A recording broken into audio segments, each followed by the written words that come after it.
Bonjour, je m'appelle Frédéric Pons, je suis journaliste et écrivain et passionné d'histoire, notamment d'histoire contemporaine.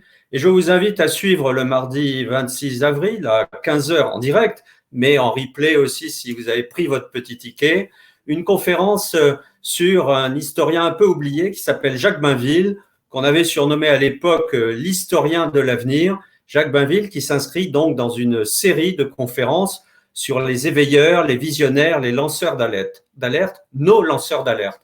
Jacques Bainville était lucide, sans idéologie, et ses analyses fondées sur une connaissance solide des constantes historiques, géographiques et psychologiques de nos sociétés lui avaient permis d'annoncer un certain nombre de choses, d'événements, par exemple les deux guerres mondiales, par exemple la montée du national-socialisme, le réarmement de l'Allemagne, puis beaucoup d'autres événements liés à l'Europe, mais aussi un peu plus loin les décolonisations ou la nationalisation du canal de Suez. Eh bien, Jacques Bainville s'inscrit en numéro 2 dans cette série sur les éveilleurs, les visionnaires, les lanceurs d'alerte. Et merci Frédéric pour cette présentation. Mais alors pourquoi avoir choisi précisément ce thème des éveilleurs pour notre temps? Est-ce que vous pouvez nous expliquer ce thème précisément qui englobe donc 6 conférences et 6 personnalités? Oui, il nous a paru intéressant de nous inscrire, nous aussi, dans ce travail de réinformation historique qui est à l'œuvre dans une société, dans un système où on a tendance à oublier notre histoire, à oublier le passé ou à renier le passé ou à faire œuvre de repentance sur le passé. Et ce travail de réinformation historique destiné notamment aux plus jeunes qui manquent d'informations dans leur système éducatif, eh bien, ce travail passe par des tas d'initiatives et l'initiative d'Odeya me semble très belle puisqu'elle consiste à aller chercher dans le passé ceux qui nous ont alertés sur des conséquences à des causes qui pouvaient être très graves et qu'on n'a pas voulu écouter sur des tas de sujets, que ce soit sur la baisse de l'enseignement, la perte de nos racines, sur la menace de l'étranger, la menace de l'idéologie, du totalitarisme. Eh bien, ce cycle de conférences nous fera aller à la rencontre de 6 personnalités passionnantes qui ont des tas de choses à dire et qu'on n'a malheureusement pas assez souvent écoutées. Et quelles sont-elles, ces personnalités? Est-ce que vous pouvez nous les décrire en 2 mots?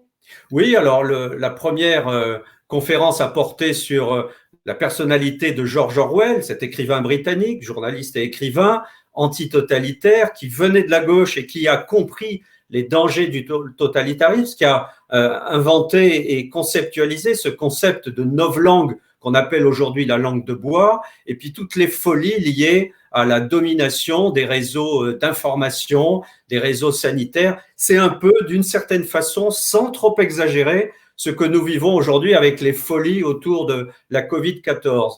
La deuxième personnalité est Jacques Bainville, ce 26 avril, et Jacques Bainville sera suivi de Albert Camus, cet écrivain lui aussi passé par la gauche, lui aussi qui a bazardé l'idéologie et qui est revenu progressivement à ses racines, à son identité très forte de Français d'Afrique du Nord, fidélité à sa mère et qui s'était dressé contre les idéologues comme Jean-Paul Sartre, Simone de Beauvoir et bien d'autres qui à l'époque occupaient le haut du pavé de l'intelligentsia en France. Et après Albert Camus, nous aurons Alexandre Solzhenitsyn, le grand maître de la prophétie qui s'est révélé exact. Solzhenitsyn, le russe, nous avait prévenu sur un certain nombre de dérives de notre Occident chrétien, sur l'abandon des valeurs chrétiennes et de nos racines en Europe. Il était même venu en Vendée nous prévenir de ça. Il avait prononcé un hommage magnifique au combat vendéen, à l'esprit vendéen.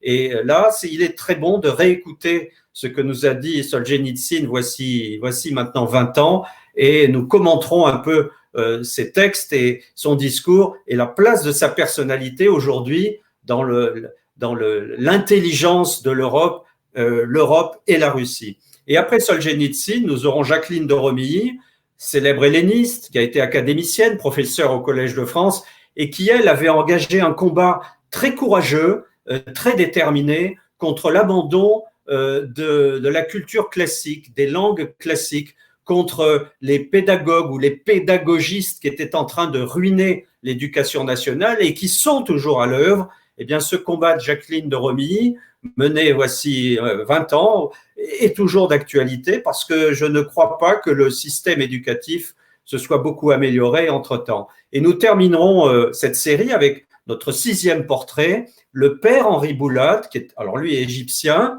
qui est un jésuite de combat, on peut dire, qui défend les chrétiens d'Orient et il explique pourquoi, et qui surtout nous met en garde, nous occidentaux, contre la tentative de soumission et d'affaissement face à l'islamisme et à l'islam en général, notamment devant la charia. Et cet appel du père Boulade, nous le répercuterons, nous expliquerons évidemment qui il est, ce qu'il nous dit de très fort pour ne pas subir et ne pas voir notre civilisation judéo-chrétienne s'affaisser sous les coups ou sous l'emprise ou sous l'étouffement d'une autre civilisation. Merci Frédéric, tout cela est passionnant. Moi-même, j'ai écouté cette première conférence qui a déjà eu lieu et j'ai été éblouie, j'ai pris des notes. Grâce à vous, merci beaucoup. Je précise que pour les retardataires, ce n'est pas grave. Nous avons un système de replay qui est très efficace, de vidéos à la demande, que l'on peut écouter autant de fois que l'on veut, quand on le souhaite. Et donc, on peut s'inscrire maintenant, dès à présent, et rattraper sans aucun problème et assister ensuite soit en direct, soit toujours avec cette possibilité de replay, de vidéo à la demande en fonction de son emploi du temps. C'est très souple et très facile. Je terminerai aussi en disant qu'une conférence, ça coûte moins cher qu'un ticket de cinéma, puisqu'on est à 8 € et quelques la conférence. Donc, c'est vraiment abordable, me semble-t-il, pour toutes les bourses. Cela nous aiderait, cela vous enrichirait. Donc, je vous invite vraiment à vous inscrire et puis à faire connaître aussi autour de vous ces initiatives, ce nouveau cycle de conférences proposé par Frédéric Pons. Et d'avance, vraiment, je vous en remercie du fond du cœur. Merci Frédéric et à très bientôt. À bientôt.